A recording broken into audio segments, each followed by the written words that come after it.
Hello, we are back. I'm here with Lauren Bruno. Thank you. Lauren, thank you for being on today and for having this conversation, this little chat with me. It's really important for us to talk about this topic, and to share it with as many people possible. And the topic is spiritual psychosis. I'm sure you've heard of it. It's been going around a lot right now in the spiritual community. I was actually telling Lauren that this topic had come up prior, like last year for me, but I didn't really get dive deep into it, even though I was like getting hints that I should talk about it, because I knew I have clear cognizance because I just like kind of see timelines and I know things, and I knew that where the collective was in the void last year, they were like they had shifted, because of the mass spiritual awakenings, and I know that the void is a dark place. It's a darkness, but from darkness comes all. Like the womb is dark, space is dark. Let there be light in the beginning of time. It was dark and there was light. So from darkness, everything comes like a seed going into the earth. It's dark and then it grows. And so, not to be scared of the darkness, but I knew that in that liminal space, if you are feeling disconnected and lonely and sad and you don't have help to move through those emotions, or you don't know how to deal with those emotions, or you haven't done the healing prior to this, that you can get stuck there and you can get deeper and deeper and deeper, and then you'll have like a psychological break. And so I didn't get to talk about it, but now I'm here. So now we're here. Now we're going to talk about it. Now we're going to get into it. It's a pretty serious topic. I just want to let you guys know I am not a medical professional. I am not saying that you shouldn't seek medical help. I'm not saying that that psychology or psychiatry is a no. I absolutely think that people can benefit from that. But this is what I have come to as a hypothesis based off of my healing work. I am a Reiki master. I also have studied psychology. I studied psychology for 2 years in college when I was younger, but I never really got too deep into it because I wanted to be an artist. And so I started being an artist, but I still continued my studies on my own. I've studied world religions, quantum theory, law of attraction, indigenous traditional practices, and all that good stuff. So all of these things together is how I form this hypothesis. Now, this hypothesis is a possibility for some, but not for all. Okay, so just take that in mind as we begin this podcast, okay? Or this conversation. Let's see, here she is. Yay, she's back. Oh, man. Yay. Nice to see you, Lauren. You too, love. So now, Lauren, would you introduce yourself, please, to anyone who's going to be watching this podcast so they can know who you are, where you're coming from, what your experience is? Yeah, absolutely. I'm Lauren Bruno. Hello, everyone. And I'm a hypnotherapist that helps spiritual romantics release pain and shame and guilt from childhood trauma and sexual trauma to really empower authentic and true love within. And I've been doing this for about 3 years now, since 2020. After a near-death experience and going through a couple of spiritual initiations, I'd call it soulmate, twin flame initiations, understanding relationships and how we associate our identity to them. And it's been a wild ride for the past couple of years, understanding more about our own ego, our subconscious programming, what we believe about ourselves to be good and bad, what we believe about the world to be good and bad, and how it's all hypnosis. Everything around us is hypnosis. And so we identify with things outside of ourselves too firmly, we can lose a little bit of what we believe in and our true authentic nature, which isn't what our programming is. It's before anything happened in childhood. It's before our past lives. It's before the dawn of time. It's ourselves. It's our pure light. And so spiritual psychosis is really important to me because of these altered states, these altered brainwave states that we use to tap into our etheric body and our astral body and all of these subtle energy fields that within the mitochondrial network we all have the capability of tapping into. And so if we don't have a strong, firm understanding of who we are, we can lose ourselves in the process of it. So that'd be a little description about spiritual psychosis that I would say I've learned the past couple of years. Yeah, that makes a lot of sense. And what really, it gave me chills when you said that everything is hypnosis. Like literally, yeah, everything.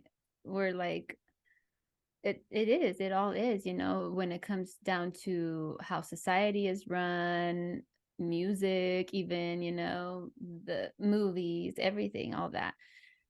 It's all hypnosis, and we're constantly bombarded with all this shit, so like if you're not having some type of practice where you're clearing it out of your field, out of your subtle bodies, out of your subconscious mind, then it can cause some havoc, it can cause some pain, and the pain comes from you feeling separate, from the separation that happens, the separation from you, from your light. And this separation is not just spoken about in spirituality, it's actually spoken about in psychology as well, because trauma is referred to as a separation from the self. And personally, I believe that as a society, as humankind, as a humanity, not just a society, but as a humanity, we all have inherent trauma, because the trauma, it goes back to our ancestors, and it goes forward, unless we stop it. And especially for, well, I can only speak from my personal experience and from what I know. And so since my ancestors are indigenous people of Americas and Mexico, and knowing the history and learning more about my ancestry, I've seen that the pain that they had to go through and the programmings that were installed in them that have reached us here in 2023, and so when you realize that there is no more purpose on blame, there's no one, you can't really point the finger at one specific person, like everybody is traumatized, and so let's get into first spiritual psychosis, before we get into like deep into why it happens and why I believe trauma plays a big part. I want to first get into the etymology of the word. So spiritual psychosis, let's separate the words. Let's just define psychosis first. Okay, so I looked up the etymology according to the Oxford Dictionary language, right? And it says, what is psychosis? It's a severe mental condition in which thought and emotions are so affected that contact is lost with external reality. So that's basically describing a separation, right? Can you say one more time? Yeah, of course. A severe mental condition in which thought and emotions are so affected that contact is lost with external reality. Wow. And my ears popped when you said that. Yeah. Oh, wow. Yeah, that's a sign that it's on, that something clicked, Yeah, and I was like, wow, it's a separation. It's a separation, right? And then so that separation. So now I looked at, let's look at the etymology. It comes from the Greek word psyche, which means soul or mind, soul and mind. And then suko, which means I give life to. And then breaks down to psychosis, which means animation.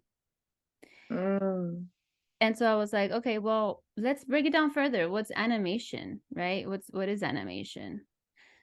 And it comes from the Latin word animatio.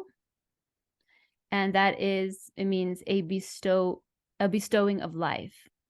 So a likeness of life, something equivalent to life. So that to me proved that it actually just reinstated to me. It says that what these people are experiencing is real. It's real. It's real to them. It's an equivalent of life. It's just that we can't see it because we're not on the same plane as them, because they've disconnected from this reality and they've entered to another one within their mind, within the field. It's all like the same. So it's very real, their experience. And so I'm not denying that it's not real, and that what the psychosis is all in your mind, because it definitely has happened as a reaction to something externally. You know what I mean? So when people say spiritual psychosis, when they put the word spiritual before the word psychosis, the way that I would define it is, let's see what I wrote, is experiencing a separation by means of predisposition, spiritual mind. So you've either been studying psychology, spirituality, you had a spiritual awakening, you had a Kundalini awakening, you open your third eye, your crown, you're doing spell work, or those types of things, right? So doing those things triggered the psychosis, but the psychosis in a sense was dormant, right? Because it's dormant within all of us, because I'm going to give you guys the stats of the people that experience psychosis. Okay. These stats are from the National Institute of Mental Health. And it says that 1 in 5 people will suffer a psychological crisis in their lifetime. That's a lot. And then the number is rising. Okay. And 1 in 20 of those people will become disabled because of it. And that was just like, wow, this is clearly showing that this is a mental health problem, not just, oh, it's because of spirituality, it's because of religion, it's because it's a mental health problem for all of us. Like, we're all experiencing this. Yeah. So that's the etymology of the word. That's what I have come up with in my definitions. How would you define spiritual psychosis? Yeah, that was a great summary and cap of everything. So you basically pointed out that most people in the world experience some type of identity crisis or spiritual psychosis, which is believing that your thoughts and emotions are separate from your own. You're receiving guidance from a higher power, God, source, creator, what have you. And this can create a God complex. Some people may perceive their trauma to be more significant than others, and they need to tell their story. They need to share so that they can receive help. But there's not a lot of help out there that really defines spirituality and mental health together. Mental health, we're given drugs, we're given ways to numb things. We're not really looking at the root of what happened in childhood. Childhood plays one of the biggest parts and why we're experiencing identity crisis as an adult, or if you're experiencing some type of real psychosis, is being pulled away from your own body and disassociating from your own body. And when someone is in that state, they may repress memories, they may have a lot of physical health symptoms, and all of this pain is because of the emotions not being fully processed. This is one of the biggest areas in the spiritual community. We can talk about the woo-woo, esoteric, everything, and it's important too, but the biggest portion is being able to master our emotional state, neutralize the triggers of what happened in the past, understand the pain that we've carried isn't ours to carry anymore, and to transmute that energy so that you can know that you are a source, you are creator, and not have a God complex around it, not see yourself as better than anyone or less than anyone, because there are no pedestals in this world. We are here for each other, and we're here to rise together and not bring each other down. So what happens in spiritual psychosis a lot is that people may feel very alone because they don't feel connected to anyone around them. They don't feel anyone understands fully their experience. And it's almost like being in quicksand, where you want to get out of something, you're stuck, but you don't really realize you're stuck. So you keep moving and you're moving and you keep moving, and you forget that sometimes you just need to surrender and stand still and let what happens. Either you'll sink or you'll be pulled out. Someone will help pull you out, or you'll help pull yourself out, which is the most important part, is recognizing when it's time to make true connection with your own emotions without projecting them onto other people. Mm-hmm. Mm-hmm. Yeah, exactly. And I'm glad that you're mentioning that the primary, I think, because trauma and trauma is you suppressing your emotions, basically, right? Trauma. So let me backtrack a little bit. I'm happy that you talked about emotions being a very important part in this, because I agree with you. Trauma inherently is connected to emotions, and I think that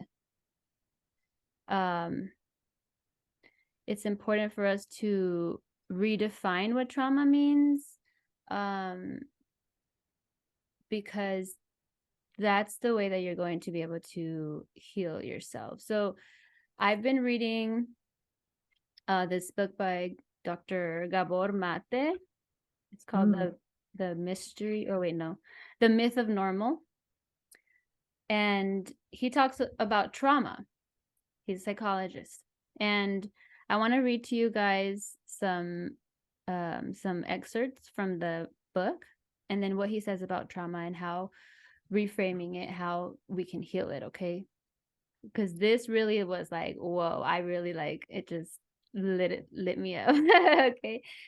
So first I'm going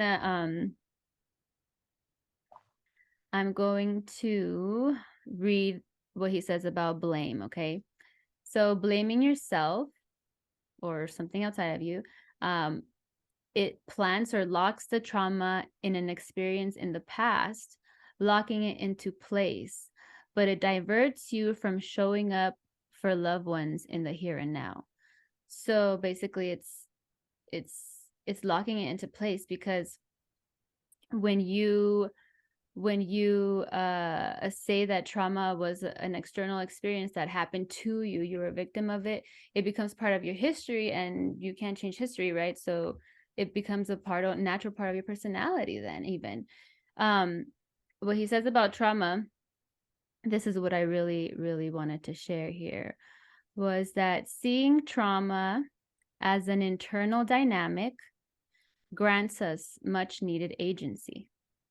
If we treat trauma as an external event, something that happened to us or around us, then it becomes a part of history we can never dislodge. If, on the other hand, trauma is what took place inside of us as a result of what happened, then you have that agency to change it, because then you take it in. You're like, okay, well, it's something that happened inside as a response to this external thing. So if it's in me, then I can change it, and that gives you that power, that empowers you to change it, that gives you that psychological switch that will empower you. So I think it's important for us to kind of reframe trauma as not just the event, but something internal that will definitely help us get through this. He also says that the definition he says that by definition, trauma represents a distortion and limitation of who we were meant to be. So that, to me, that sounds like psychosis, right? It's the same kind of thing, because it's a distortion. It's a disconnection, right? Trauma disconnects you from yourself, and psychosis disconnects you from yourself. It disconnects your bodies. So I want to talk about how or why it happens. There's different ways that it can happen for people. It's not just because you open your third eye or whatever. Or I think that everything in this reality is so multi-layered and multi-faceted. Like, everything has so many layers on it, and you can go so deep into things that you cannot define things in black and white. Like, everything is black, white, gray, and everything outside of that. It's all of it. So we have to look at a more holistic view of this, because what I see on TikTok a lot is that people are fighting, like, no, it's all your fault. It's the spirituality's fault. Don't listen to this author and don't listen to that. But, we have to think critically for ourselves, whether we're learning new things or not. That's the most important thing. And if we haven't been taught to think critically for ourselves, we don't know how to process emotions, we're suppressing emotions, we have trauma, then of course we're going to have some struggle. Life isn't easy. It's not guaranteed to be easy, but it can feel much more enjoyable. You can enjoy it. I don't know if that's a word. It can feel much more peaceful. It doesn't have to feel like you're struggling. And the important thing is that if you are experiencing something like this, like a psychological break or something, it's important that you know that you can get through it, and you will. It's inevitable. You will get through it. You just have to keep walking through it. And some people need more help than others. Some people can get themselves out of it. So it all depends on your own personal brain circuitry, how you're set up. And so it's really hard to just compare one another. But the thing that the common denominator between all of them is that we all are physical beings with a brain, because a lot of people are experiencing psychosis, not just in the spiritual community. Okay. Mm-hmm. So because I have family members who have schizophrenia. Trigger warning, I might get a little bit crazy here, a little deep, but I have family members with schizophrenia who were diagnosed. I have friends who have experienced that, who have been diagnosed and who have moved through it on their own. Others who have taken medication. I've been around this a lot. And when you speak to those people while they're having an episode, you look into their eyes and there's no light in there. It's hollow in their eye. Like the shine is not there. That's the best way that I can describe it.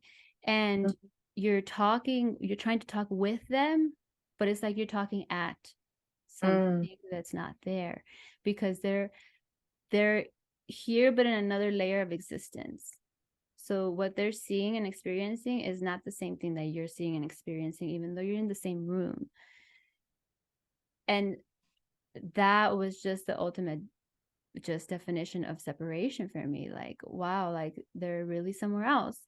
And now getting back to the spiritual part, if you're spiritual, if you work with astral projection, healing arts, and all that stuff, like us, then you know that these dimensions that we can go to, they're real. They're real, but they're layers, right? And other portals and different dimensions and all that stuff. And we always come back. We always come back to our tether, to our body. And so I think that what happens in spiritual psychosis, what actually happens is that in shamanism, they'll say that it is a shamanic journey, like when you go and you travel to other dimensions. So this would be like an unprompted shamanic journey, something that you didn't intentionally do. Because when you become a shaman, or when you become a healer, or when you learn certain healing arts and meditation and stuff, they teach you that there is a process before you go into those dimensions, before you leave this plane and you go into the astrals. The way that I do it, I'll tell you guys later how I do it, because at the end of this, I want to kind of get into things that you can do to prevent it, or things that you can do to get out of it. But essentially, there are techniques and things that you do to get into the right frame of mind, to be in the right energy and creating protection and all that stuff, so that you're guided when you go, and you are guided back. But when it's unprompted, you haven't set that up, so you can get lost over there, and then you never come back. But the important thing is to know that your light never went out. Your light is always within you, so you can always find that light again. And sometimes we need people who have experience in those other realms to go find us and help us find ourselves again, to really empower us to find ourselves again, because I believe all healing is self-healing, even when you're assisted by somebody. Yeah, That's a great point. mm-hmm. Especially as a practitioner, to say that the person that you're helping is the ultimate healer of themselves. They're the one that discovers where their triggers may be, where their shadows, where the darkness might be from their parents' narcissism, right? That's in ancestral DNA still. So as we're blaming that outside aspect, or if someone is blaming that outside aspect, taking that sovereignty back and your power back is understanding that you have the capability to rewrite that ancestral trauma and heal it. And when an experience happened that is trauma, either in childhood or in your adulthood, anything that causes a shock to your system, what happens is the body disassociates. There is stagnant pain stored in a certain area of the chakra system, and that can cause a hole within the auric field. And our auric field is our torus morphogenetic field that's around our body. And if there is trauma associated within a shock of some sort, then that hole can cause other things to come into it, entities, other attachments.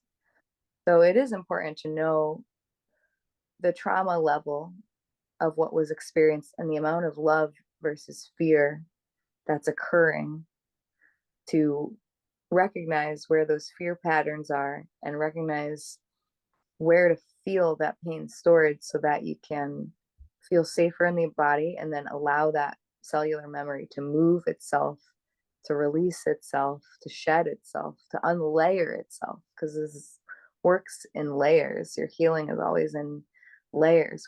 We're growing as we contract into something, we then grow exponentially. So there is a lot of really important things you mentioned, like the schizophrenia. Schizophrenia is known now to be then bipolar, schizophrenia and bipolar is when people are thinking very laterally, and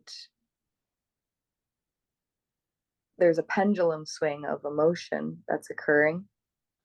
And so this is where someone could be taken away from their core. And this is why I talk about the core channels, and you mentioned it too, is the core channels is so important to work with your physical body, your physical vessel, because if you don't understand how to circulate that energy that's in your brain, connected also to your vagus nerve, connected to your gut and your heart, all of these organs that make up our emotions and our personality and all these different aspects of ourselves, then that's where there can be manipulation that occurs. If there's no ability to tap into your energy body to know your shadow, where you might be holding resentment or pain or fight, because really spiritual psychosis, what it comes down to, is shame. And shame is one of the lowest vibrational densities on this planet that we hold in our cellular memory. And as a network, as a whole organism, I talk about this a lot in family systems, because how we were brought up within the family organism is how you're replaying out your entire life. So, say in childhood, you were born with a father who was abusive, physically or mentally or emotionally, any of it. And you experience that not knowing it was abuse. You adapt your environment in a way that makes you safe. So, when you go out in the world, you may repeat that type of pattern because it's what naturally feels safe to you, that emotional pendulum swing. Mm. Those emotional pendulum swings aren't conscious, they're unconscious repetitions of patterns that are within the samsara, within your energy body that you're holding still. So as you go into adulthood and you may be looking for something outside to fulfill you, or something to fulfill a void that you may believe is lacking, then that's where you can allow yourself to be manipulated from your core, because you're allowing an outside source to be your primal validation. And when spiritual psychosis occurs, you almost need that validation. You need that validation to know that it's really happening to you, and that this multidimensional aspect of our reality is real. But if there's no grounded way to communicate it, then you may feel completely and utterly alone and lost, and like no one else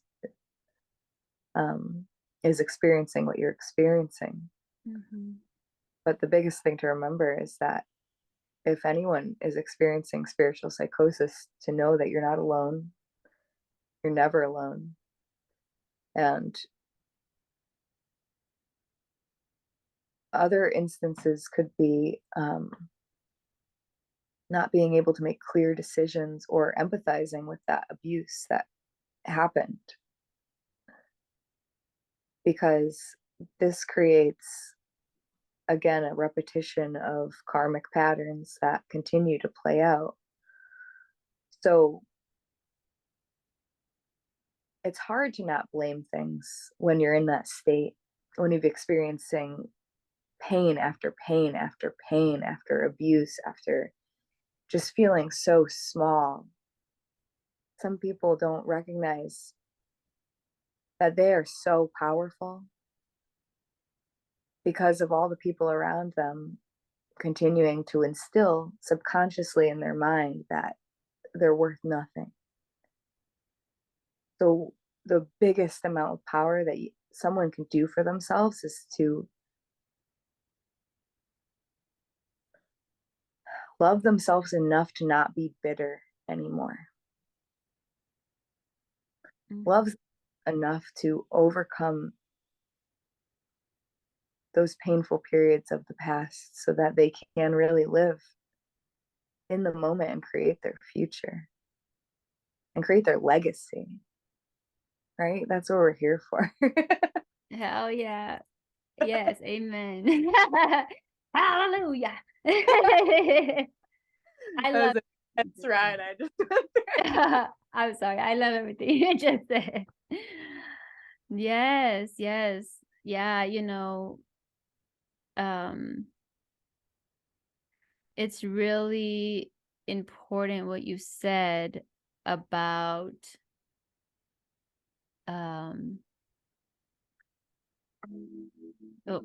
that spirit calling. Sorry. Because it is really important what you said about about validating their experience, that they need that validation to be able to move on. They really do. It's about not stigmatizing the people for what they're experiencing, because then they feel, oh, something's wrong with me, then I must be the problem, I must, and that just gets them even deeper. I was watching a TED talk. If you guys want to look it up, the woman is, let me see, I have her name written down. But basically she experienced, she was diagnosed with schizophrenia. Eleanor Langdon. So Longden. I'm sorry if I'm mispronouncing that wrong, but she talked about her experience and how she was able to pull through it. But she said that her problems didn't begin when she started hearing the voices. Her problems began when she told her roommate, and her roommate got freaked out and scared and told her, like, oh, you need to see a psychologist, like, and everybody was like stigmatizing her, like, oh God, here, take these pills, like stuffing her, with pills. And she said it just got worse and worse and worse and worse, where then she started to actually do things that these voices were telling her to do. And she breaks it down to the way that she was able to heal was by having the support of others, and realizing, talking to those voices in a way that she realized those voices were fragments of her. They're fragments of herself, and they were pointing out to her the trauma that had happened to her in her childhood, that she was not facing, right? That she had forgotten about. Her mind, the mind sometimes forgets purposely those things that happen to us to keep us safe so that we're not in that pain. And that's what you talked about when trauma occurs, that you go, I call it going upstairs, because upstairs is, this is the spiritual realm. I'm going to draw now with the chakras. So when trauma occurs, you go up top because you want to escape. And if you continue that pattern of escapism and then you learn about spirituality, then you're going to use spirituality to try to escape this reality that you are unhappy with. And that's when the problems can occur, because you don't want to run away from things. Oh, hold on, Lauren's back.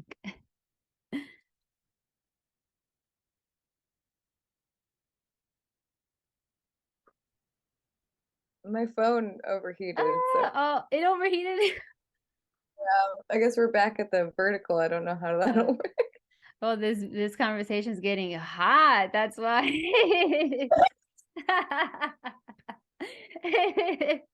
Woo, we're on it. So I'm gonna start to draw for you guys, okay?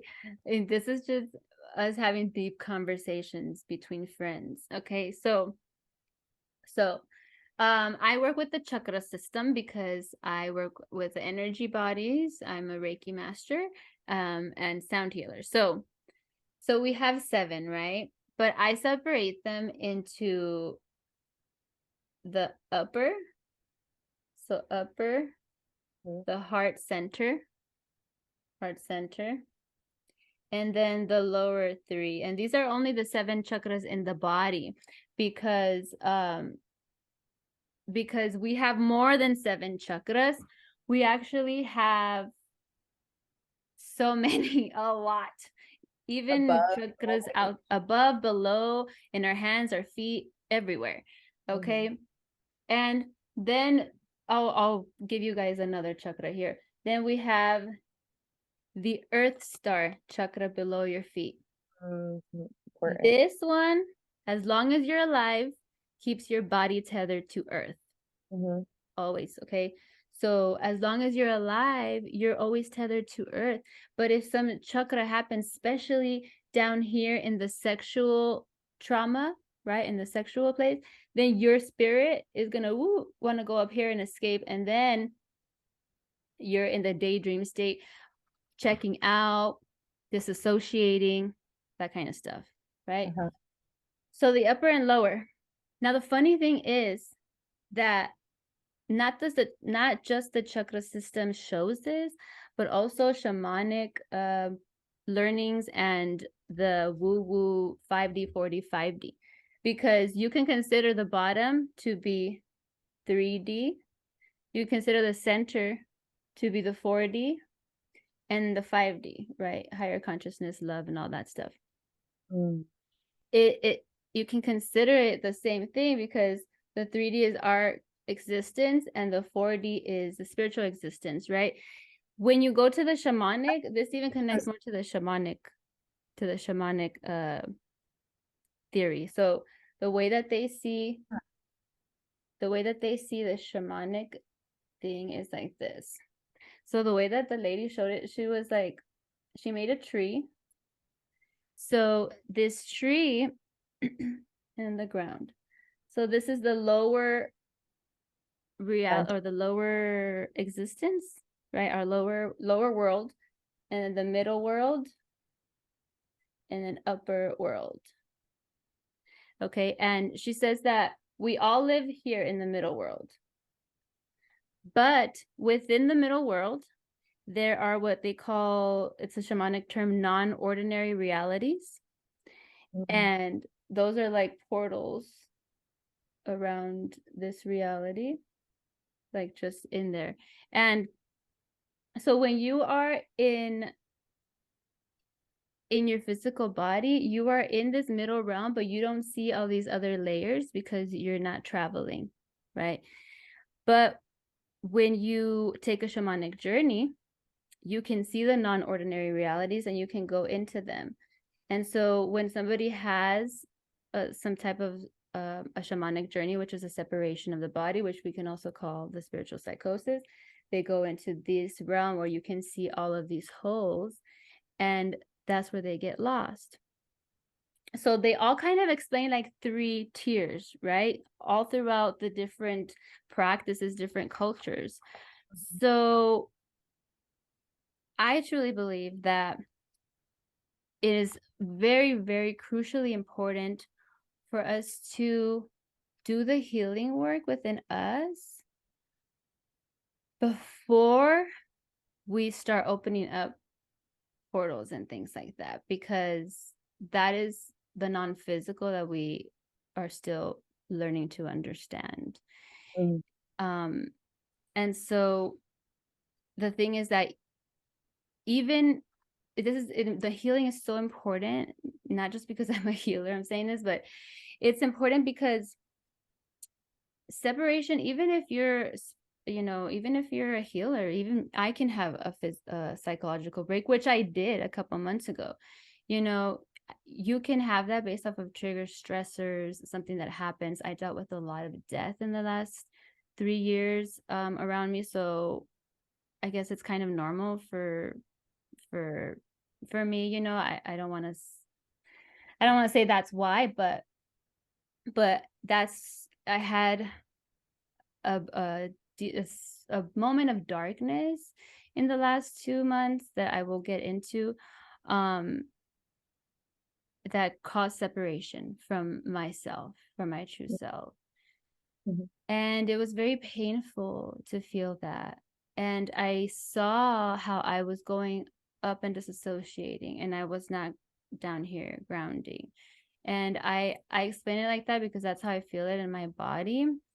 And so I think it's very important for us to do the healing and to learn how to heal ourselves, because who's to say that in the future you may not have to deal with some type of crisis like this, right? And it's better if you are already aware of this and how you can move through it, because there's really no way around it. You have to go through it to come out through the other side, and then you come out even more conscious and even stronger, you know. So it's really important, I think, the healing work. And I think that a lot of the spiritual community is experiencing this right now because it became so popular, right? It became like a fad. Everybody wants to open their third eye. Everybody wants to awaken their kundalini, you know, but want to prove something. There's also that. I think the spiritual ego comes in when you're able to channel these beings or tap into timelines, right? Timelines are choices. So every choice that we make, we're going forward and backward. All timelines lead home. But, you know, when we're in our sovereign intuition, we are following the highest and kindest timeline that we can. What's wild in psychosis is because when you're connecting with another relationship, another person, someone from your soul, over soul that's meant to be in your experience today,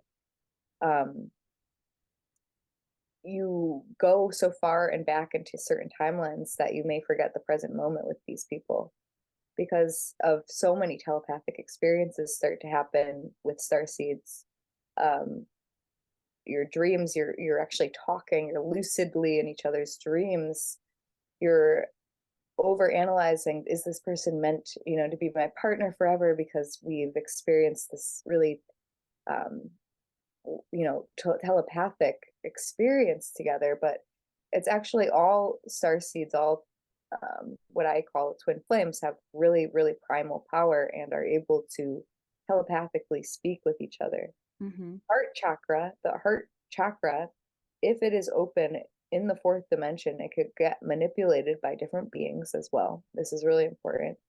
The fourth dimension holds a lot of artificial intelligence and manipulation. That's another part of understanding what is organic, what believes in free will, and what can be artificial intelligence that's simulated in our multidimensional fields of our reality. But yeah, as you mentioned, the lower dantian, where our sexual power, the most primal, beautiful aspect of our nature, has been manipulated. And I also believe there's a negative alien agenda that occurs for beings to be sexually abused based on thoughts that are seeded into their minds. This is based on my 3 years experience as a trauma release hypnotherapist, understanding past lives and how our fathers could have been our lovers in a past life. Our brothers could have been, you know, our father in a past life. We have so many entanglements and soul ties with our families that we chose to be born into, that I believe higher forms of intelligence already know this. And this is how beings are stuck blaming other people, when really I believe there is larger forms at work that's actually doing a lot of manipulation that people are unaware of.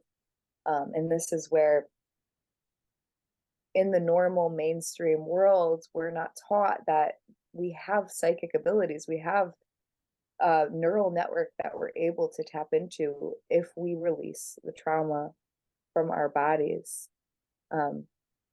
And then once you do that, once you are more in the now and you're meditating, you're practicing mindfulness, you're not identifying with your thoughts, then you're able to start to prophetically predict the future. Not saying even you want to, but it may start to happen.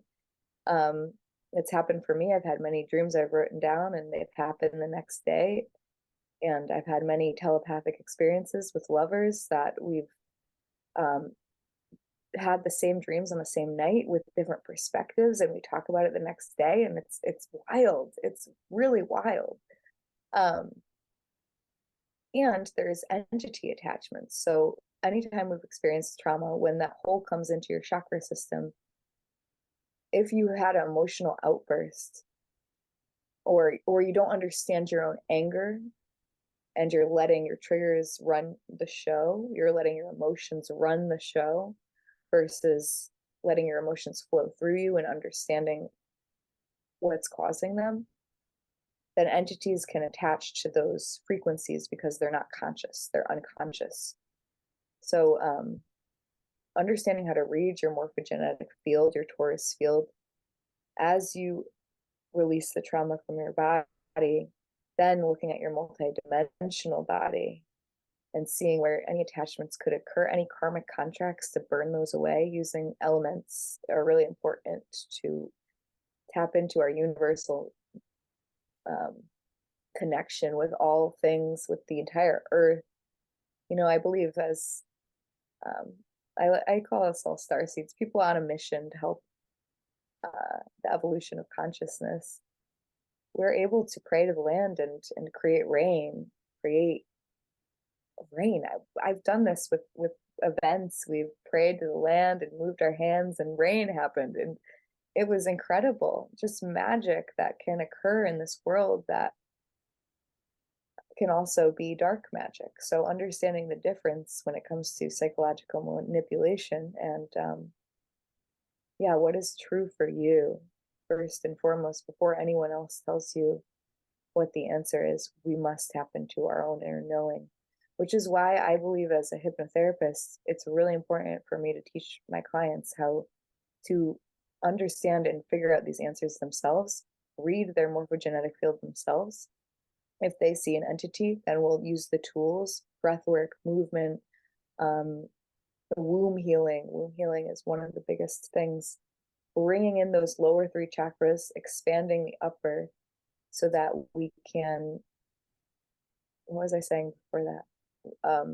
Oh, it's really important for clients to read their field and know what might be coming in, know how to connect with their spirit guides deeper, know their star seed DNAs, and in any type of aliens that might be contacting them for help, benevolence. They're really neutral beings, and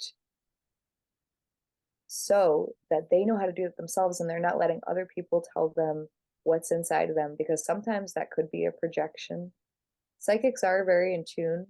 Some psychics are also have an inflated ego so that they forget to be humble sometimes, I think. And not to put blame, but just to call out stuff that to think for yourself and have discernment for yourself when we're tapping into these higher layers of consciousness. Yes, that part. That part. So it's very important. It's very important to talk about that. It's very important to talk about, oh, I moved my chair. It's important to talk about the spiritual ego and people getting an inflated head, because the term spiritual psychosis has been born out of, I think, out of seeing these people being so disconnected from their humanity because they're trying to escape their humanity, right? They're like, I'm only a starseed. No, you're also a human. I mean, I'm looking at you. You know what I mean? Sure. Mm-hmm. And so seeing ourselves in a more holistic view as mind, body, spirit, soul, all together, energy, then we can get a better grasp on things, and then we can ground ourselves, because people can get like a God complex, right? Because they start hearing their guides, their ancestors, they start getting synchronicities, they start doing magic or something, they see that it's real. But all that magic, all of that non-physical stuff is in the upper chakras, and the lower chakras is your physical body, your sexual energy, your creativity, and your heart is a connection to all. I think the heart is a connection to all, which kind of goes hand in hand with the middle realm and the 4D, because the 4D is where everything that we can't see with our eyes is, right? Good and perceived bad. So yeah, it's a disconnect from your human self when you have this God complex, and then when you're not connected to your humanness, it means you're not grounded. So when people say, oh, you had psychosis because you were not grounding, well, that's one of the practices to do to get out of it. It's not because of it. It's because of some predisposition wiring in your brain or trauma or whatever happened to you, or happened in the experience, because we're not victimizing ourselves, right? but when they say At the same time, what at the I same was going to time. say, we're not victimizing ourselves. So stop. At the same time, we can choose what's good and bad for us. Like understanding faster, I don't need to interact with that person. That person is not for me. Mm-hmm. And not feeling guilty for that. I think that's where, again, when the heart is so open, you care about everyone, you love everyone, you want to be there for everyone. And you have to be there for yourself first. You have to Mm-hmm. choose yourself first, always. Yes. That's the biggest part of this journey. Yes, you have to work on your health, and that's physical, emotional, mental, all together. They're intrinsic. You can't separate them. And I think what's happening in the spiritual community is that they're blaming spirituality they're saying that there's some sort of rhetoric behind it. And there may be some people that are disconnected from their humanity. And so if they're only in the spiritual and disconnected from the humanity, it's missing a very essential piece. It's not whole. And you are going to deny people's realities because you're in another state. And so that's why people feel like the people that defend spirituality, that they're saying spiritual psychosis was their own fault, like they get really mad about that. That's why it's a very trending topic on TikTok. And I'm not denying that there are some spiritual people in the community who are ungrounded in their humanity or in their truth, and maybe saying things that could be hurtful, if somebody is not ready, or is not grounded themselves. And it can only get worse from there. And when I say grounding doesn't just mean to go put your feet on the ground on the earth. It's connection with other people, exercising your body, moving, eating healthy foods. All of that is grounding. Breathing, your breath anchors you. It's important to have spiritual practices. That's why I tell all of my clients it's so important for you to have a daily practice for yourself, because this is a daily thing that we're living every day, and every day we're experiencing different stuff. So we need to be able to clear that energy, move it through our body, process what we're feeling, process it, conceptualize it, bring it. So you can really make a message get into somebody's heart when you can conceptualize the spiritual upper chakras and bring it down here to earth, right? Then they understand it. So you can't have one without the other. And I think that's one of the biggest thing that's happening, is that people are so separated from their humanity, because of trauma or stressors, whatever, life in general, that happens, and you want to escape, and you go up to your consciousness. And so I do want to give something that they can take from this video, as far as like what they can do, if they are experiencing that, or how you can help others that may experiencing something like this. So if you would like to go first and let us know, what do you think? How can we navigate this? Absolutely. So if you're experiencing spiritual psychosis, then I highly recommend working with a practitioner that is experienced in trauma and understands spirituality.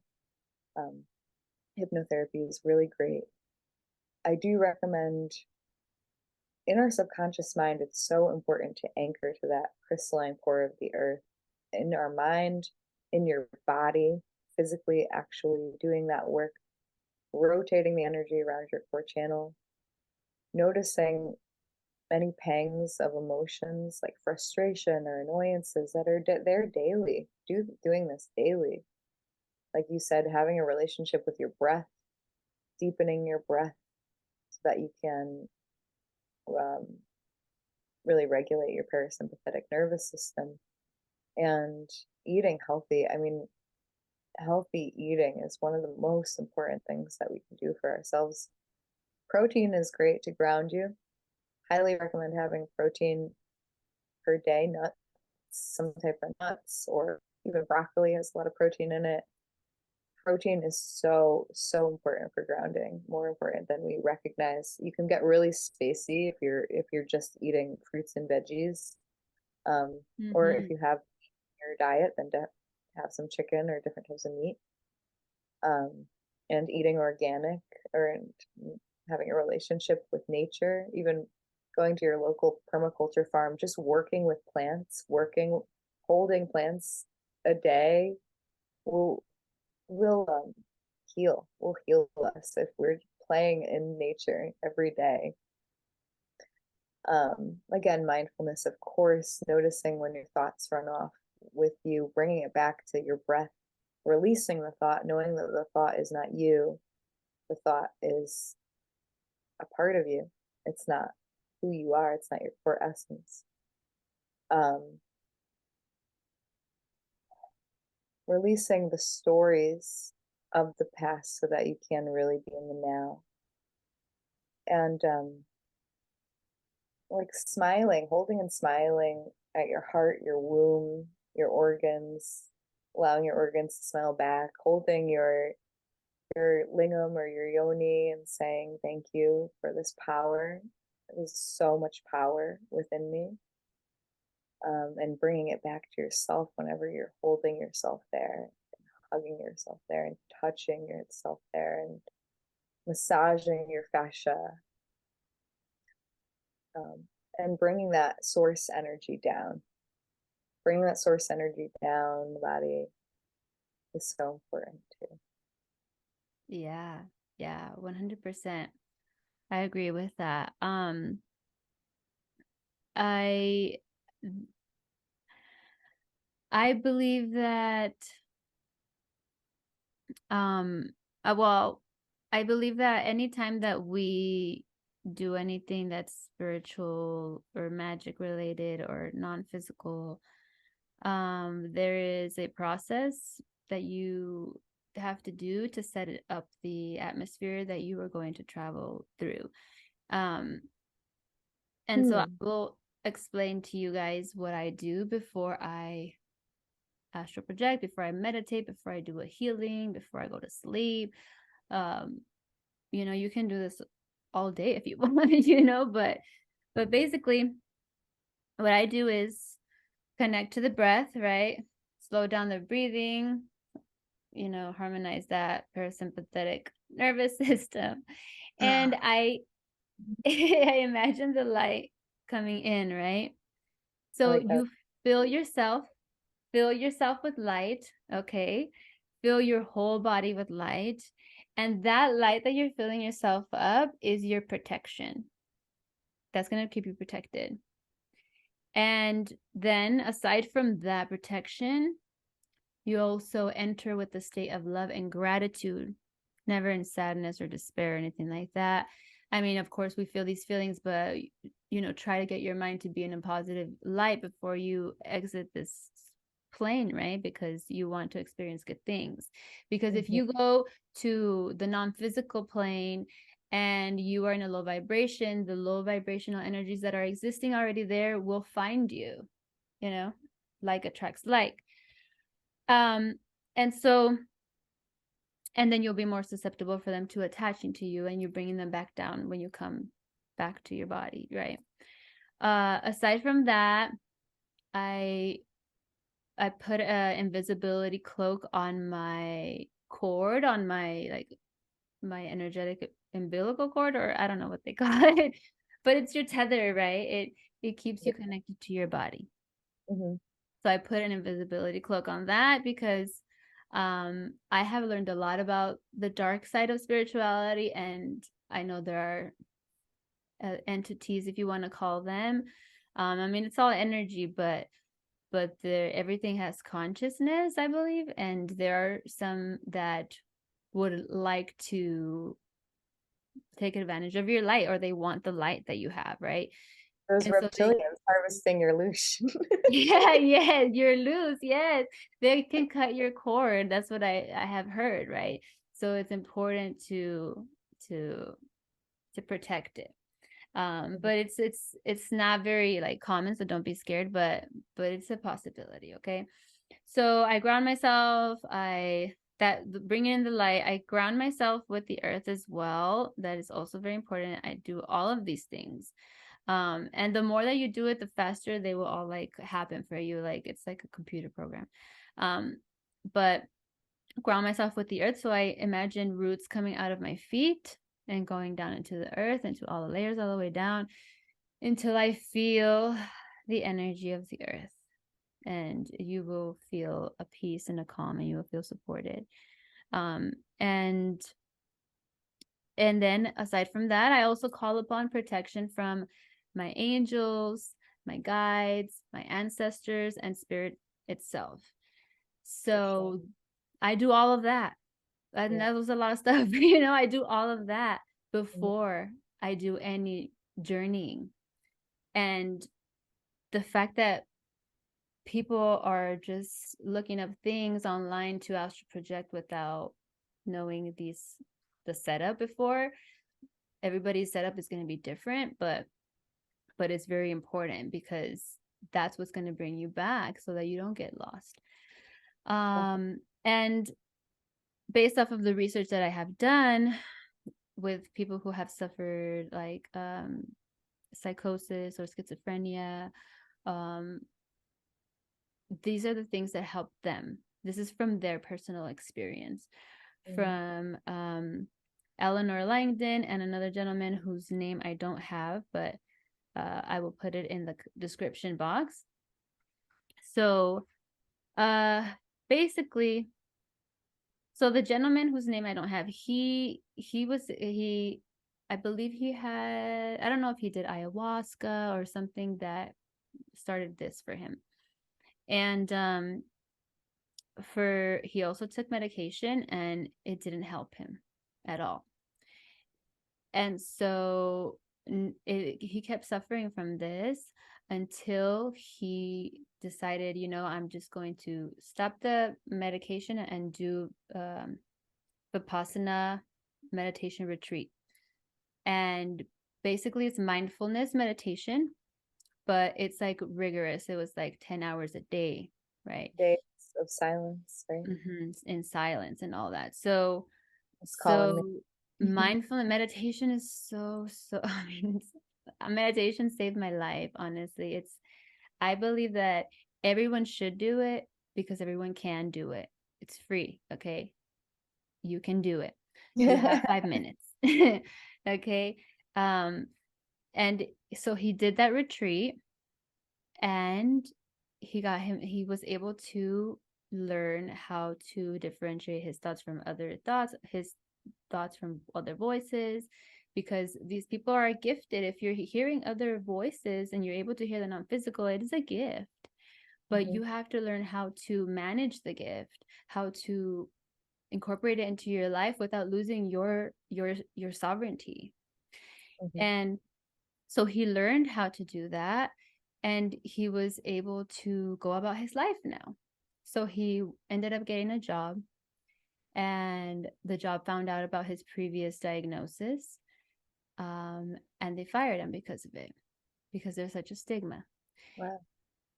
And so the other lady, Eleanor Longden, the most important thing for her in the recovery was for her not to be stigmatized the way that gentleman was by his job, and the ability to express those gifts in a safe space. So a lot of shamans in the jungle, what happens is they usually they say that it's the call, right? They call it the call. And it usually happens when you're a child or in the village, or they're like adolescents. And it usually almost always happens through a psychological crisis. And then they get in contact with the shaman. The shaman's like, well, I know exactly what you're experiencing. This is a gift. Don't worry, we're going to get through this. You're going to get through this. It's inevitable for you to get through this. It's your calling for your gift. And so them feeling accepted and like it's not stigmatized helps them in the recovery and helps them be able to go through it, you know? So I think that if you are struggling with this, I think a shaman would be helpful because shamans are used to going to that realm often. That's what they're trained to do. And the other thing that she said that she did was she started to speak to her voices with compassion, with boundaries. Okay, she put boundaries with the voices. She realized that she was safe, right? A feeling of safety.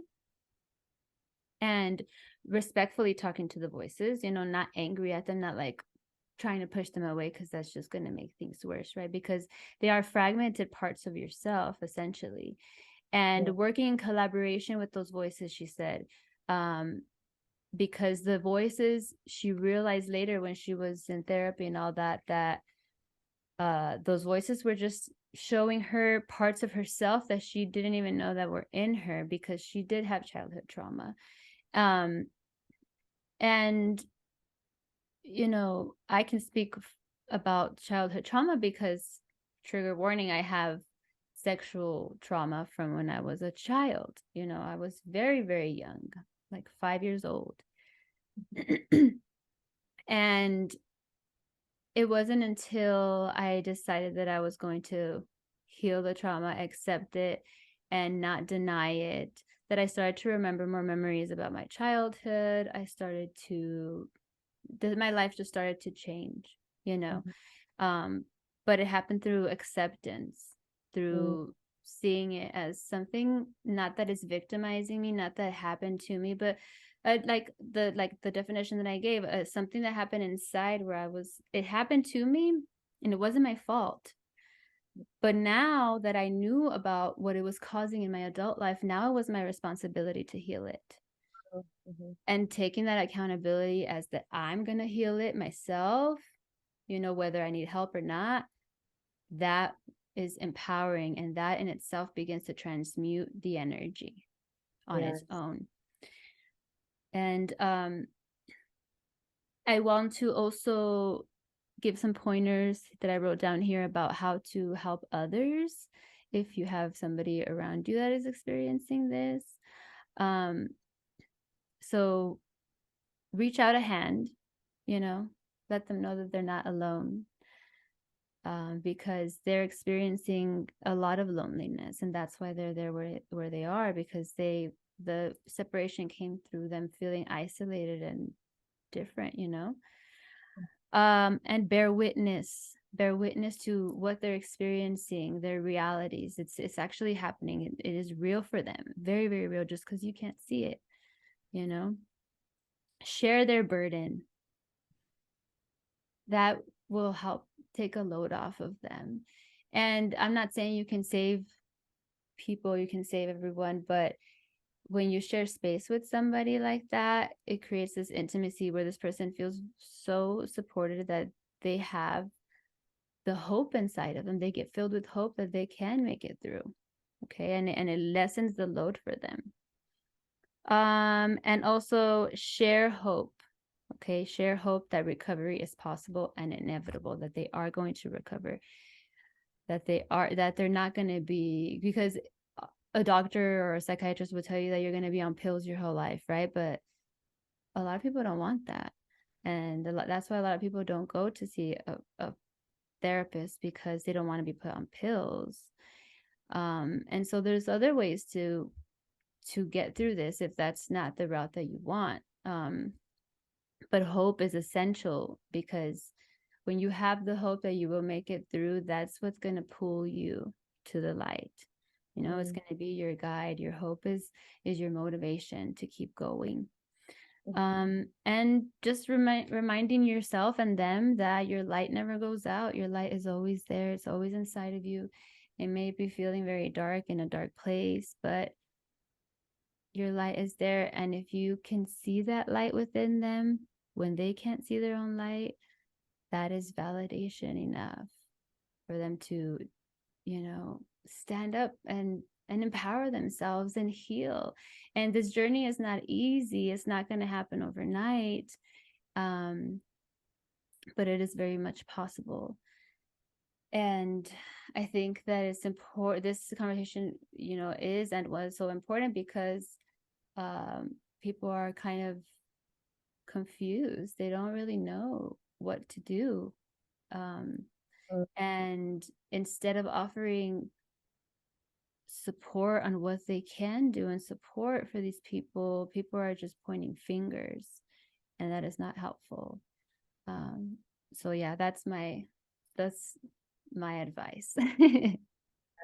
That's great advice. Thank you for sharing part of your story too, and how much you've moved through it is an inspiration to so many people. Thank you. Yeah, I didn't realize how it affected me, until later on in life. And I had my spiritual awakening in 2015, but even then I was just spiritually bypassing. So I think this is what a lot of young people do. Absolutely. Yeah, so like you just learn about the stuff, but you're not like practicing it at all, or you're integrating it, And another really, really important thing, please, everybody, if you are learning about spirituality, you're having a spiritual awakening, you've abandoned your old self, or you let go of the old paradigm and now you're doing the new stuff, right? It's important, if you're doing healing work or learning, any type of learning, spiritual or just college, that you take breaks. Breaks are so important. There needs to be space in between your healings and in between the learning that you do, because that is the integration phase. If you just keep filling and filling and filling and filling your mind has a cap. It's going to get full, and that's when it goes haywire, because then you don't even know where your thoughts are at. There's just like so much shit going on up there. So breaks are so important. Breaks, like meditation. Meditation is a break. It's a break from your mind. It's a break from your consumption, so that you can create with source versus create with that fear, scarcity, or lack mindset. You're creating from that overabundance, that overflow. And there's a difference, and you can feel that. And a break for your phone too. Good reminder, even me. Yeah. Oh my God, girl, I was like that. Well, I'll share my experience. So I have dealt with what you could call mild, like almost spiritual psychosis type of thing twice in my journey. The most recent one was November and December, where I was, depressed, and I have an addictive personality, right, that runs through my genes, just because of my family and all that. And so I was using, so the time before I was using spirituality as a crutch, right? Now I was using cannabis, and I was basically escaping through cannabis, and that was making me even get more and more in a hole, I would call it, like and then I had a very busy mind. I couldn't focus. I couldn't even meditate. I was not even meditating, which is rare for me because I meditate every day. And that made me even more ungrounded. And it got to the point where I started hearing a voice that was very mean, not my normal mean voice, because I know I'm usually mean to myself. I try not to, but I've learned to be nicer to myself because it's essential. But it was different. It was saying something that I never have said to myself, right? And I didn't believe what it was saying. So I was like, I don't know who the fuck you are, but you better get out of here. I rebuke you. You are not welcome in my field. Okay. And that was the day that I said, fuck this. I'm going to change something. Something's got to give. Yeah. Something's got to give. And my intuition had been telling me since October that I needed to release Mary Jane, that I needed to release the cannabis addiction. And I kept putting it off because I was like, nobody can be addicted to weed. Come on, it's just weed, you know? Yeah.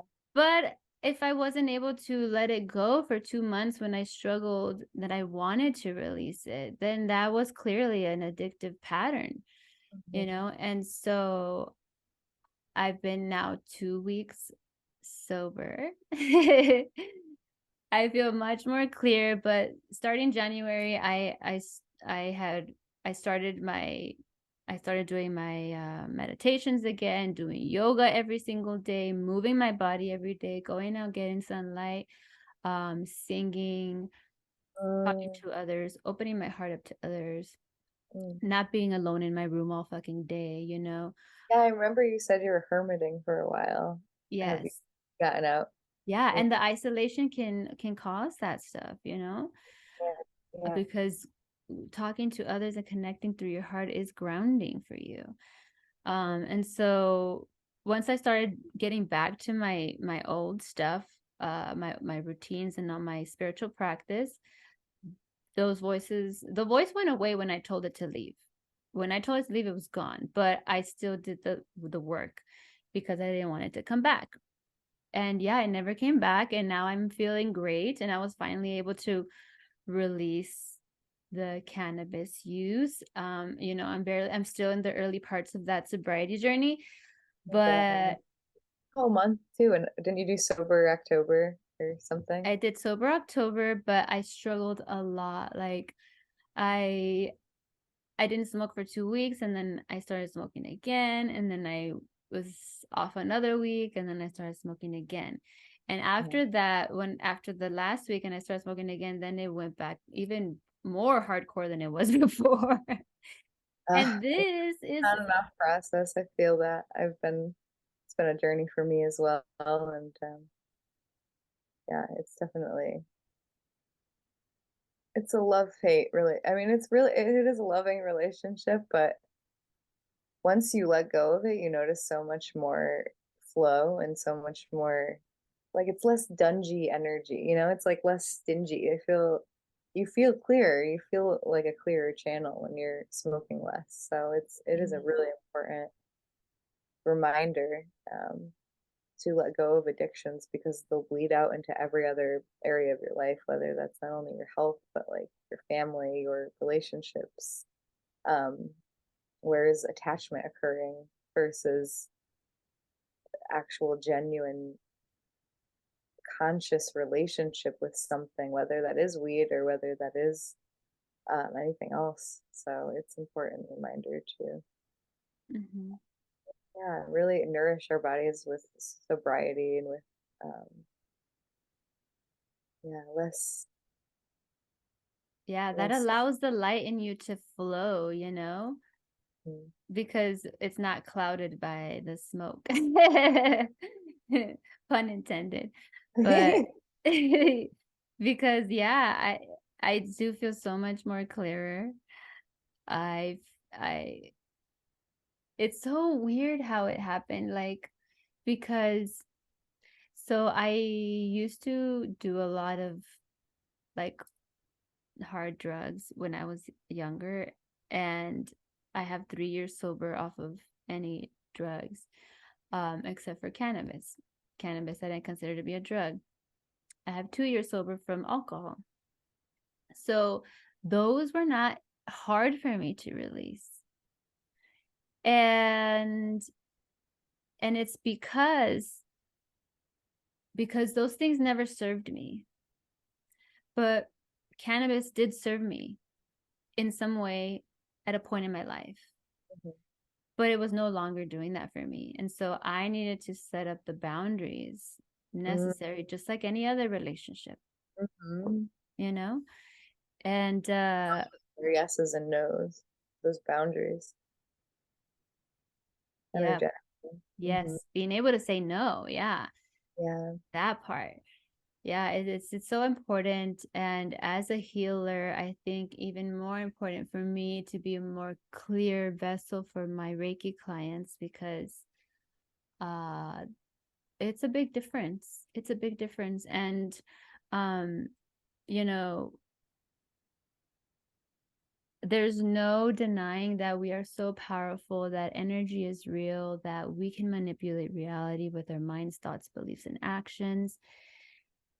Manifestation is real. You can't tell me it's not, because I've experienced it. I've Happen. yeah, they talk a lot about like, oh, manifestation is not real because it's just like going after a goal, right?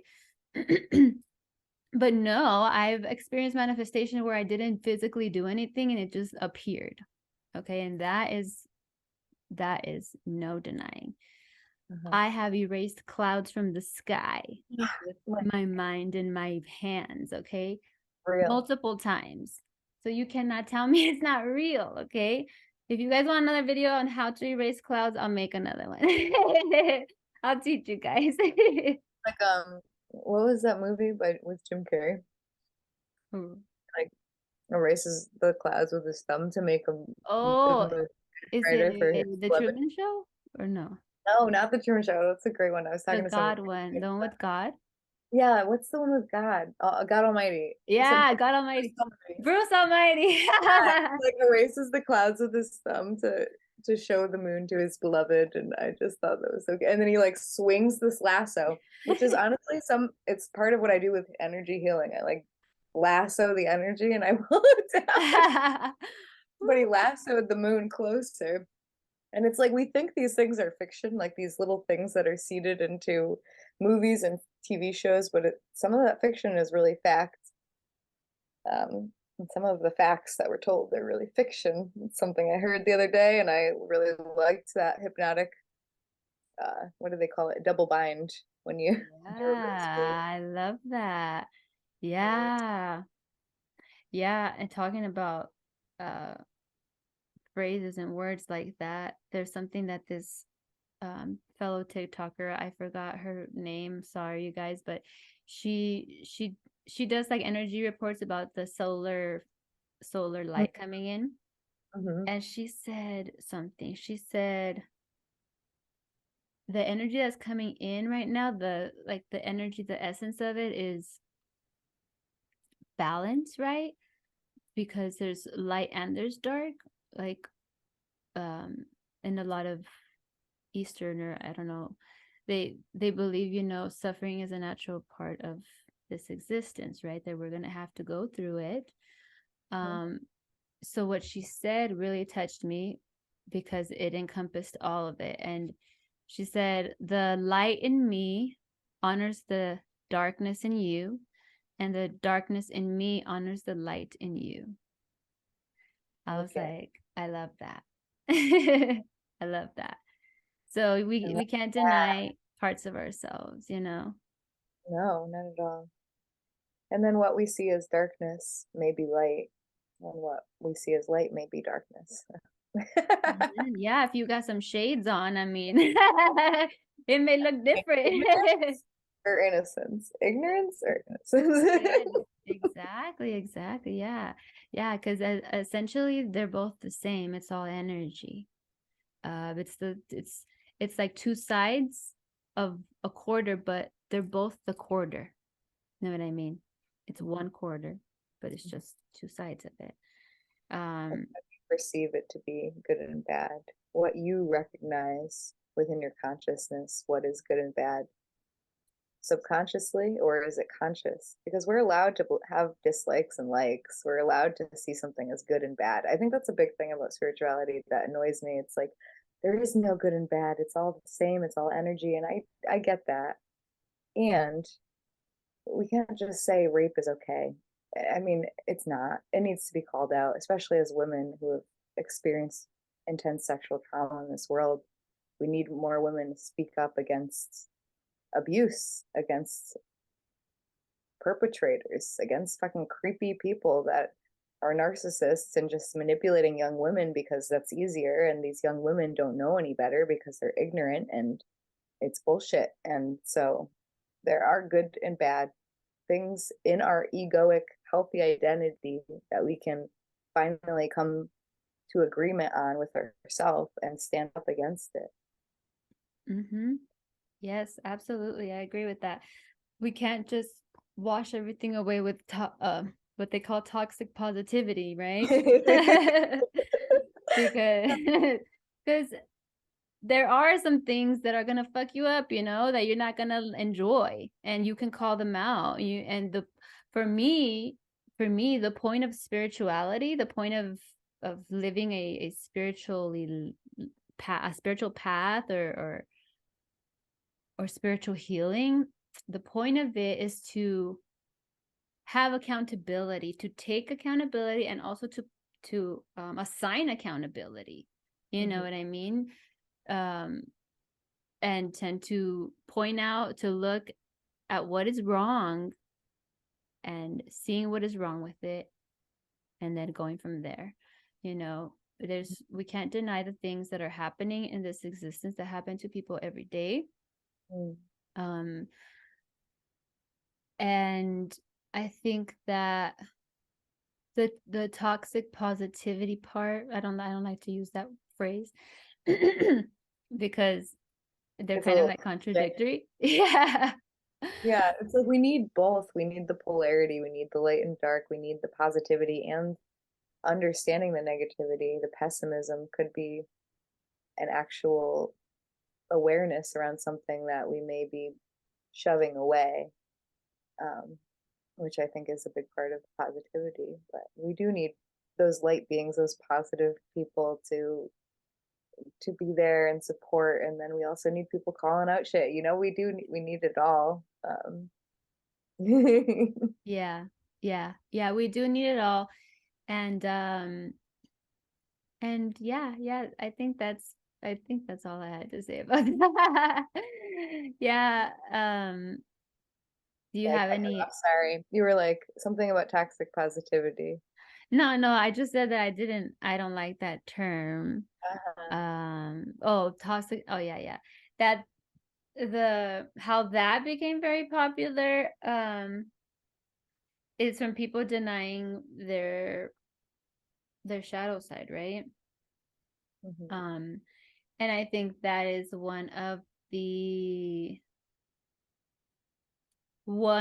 could be one of the culprits, one of the triggers for the psychosis that people are experiencing, because the difference between just clinical psychosis and spiritual psychosis is the trigger.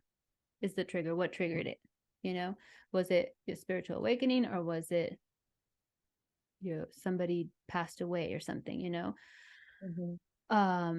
And so I think that the toxic positivity movement type of thing, where it's too positive and they're not accepting their humanity, that can play a role in people's psyche, especially young people who are just learning about this stuff. And then they feel like it's their responsibility to save everybody, and that's a lot of pressure to put on yourself. You know, you're not here to save the world. You know, you can affect the collective, yes, but you're here to help yourself and love yourself and fill yourself with that light. And by doing so, then when you're in a healthy place, mind, body, soul, then you can help others just simply by hanging around them, you know, just because you're going to be such in a good place that everything that you say is going to be truth. And something may, land, and they'll be like, damn, I get it. You know? Mhm. So there's not so much like I'm trying to convince you, like I'm just going to be, and then Yeah. you're gonna see. Yeah. That's important that I've noticed in the community is directing the energy, not needing to convince. And sometimes, because I'm a trauma hypnotherapist, it's people unconsciously will come and tell me about their trauma, like in random places. Like it'll be like an Uber or like a gas station or like just like random because you work with something so much that it starts to come into your field more. And then I was depressed actually this summer. I went through like a deep, dark, again, a dark night of the soul. I experienced some codependent relationships that I had to release. And we're still friends. It was just this kind of unconscious thing. Also, a hybridization alien program. We can go into some weird alien stuff if you ever want to sometime. Yeah, we'll um, hop on another one. um, what was I talking about? I was talking about Some codependent relationships that you got into. You had yeah, and dark I night of mean the I soul. do think any relationship can be a little codependent or addictive at first when you're like excited about someone or want to embrace a new partner, but um, there's definitely levels of that. There's something I was talking about before that. It's like Uh, that people tell you their trauma because it comes into your field. yeah. Does that ever happen to you where like random people will tell you their life story? Oh yeah, yeah. I mean, even before I was a healer, before I Yeah. was a quote unquote healer, when I decided to step into that role, I used to be uh I used to be a recruiter for an agency. So I used to get people jobs and I used to interview people all day. And people would tell me everything, like their whole life story, things that you should not be telling the person that's supposed to hire you. And Yeah. I was like, whoa, okay. So, I mean, I guess it was good because I can, like, for my job, for my position, because I was like, okay, well, this person can fit here, this person can fit here, because I knew their whole life story.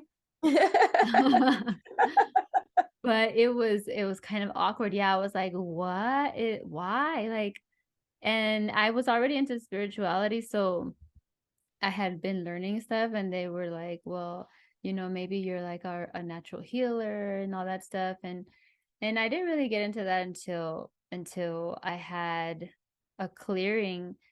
I had an energy clearing, and it opened up my channels and my palm chakras, and I was feeling stuff and started seeing more things. And I was like, oh, maybe this is what I meant to do. Okay, so that's when I stepped into that. But it's been happening my whole life, I think. Um, and partially because of my planetary alignments, I guess. But also I was very in tune as a kid as a result of the trauma. I had to be hyper aware of what was happening around me, and that's what happens for a lot of people. Um, so yeah. So I hope that you learned something from today's conversation with Lauren Bruno. If you would like to find her on TikTok, Instagram, it goes by Hypnolution. Thank you so much, Luna, for having me. This was such a great discussion on really how we can ground our bodies and understand spiritual psychosis, understand some of the multidimensional realms of what can create our experiences to be magical while also knowing that what's most important is your relationship to yourself and letting go of the trauma of the past so that you can be in the now and create the future. So much love. Thank you so much for joining and listening. And if you need any support in this area, feel free to reach out to me. My name is Lauren Bruno at Hypnolution, and looking forward to connecting more soon. Take care. The most important thing that I want you to take away from this is that you are so powerful, so loved, and so protected and supported. Never forget that. Even in the time of your darkest days, remember that. Let that be the hope and the inspiration that you will get through what you're getting through. Hope and love, they can transform anything. And if you have an open, tender heart and a strong mind, then you can conquer anything. Don't close off. Don't hide. Speak your truth, let it be known, and seek the help that you need. If you ever need any healing work or someone to talk to, I'm here. You can always message me on Instagram, is the best way to contact me. And yeah, I hope you have a beautiful day. And just want to say mucho, mucho, mucho love and light to you. Ciao.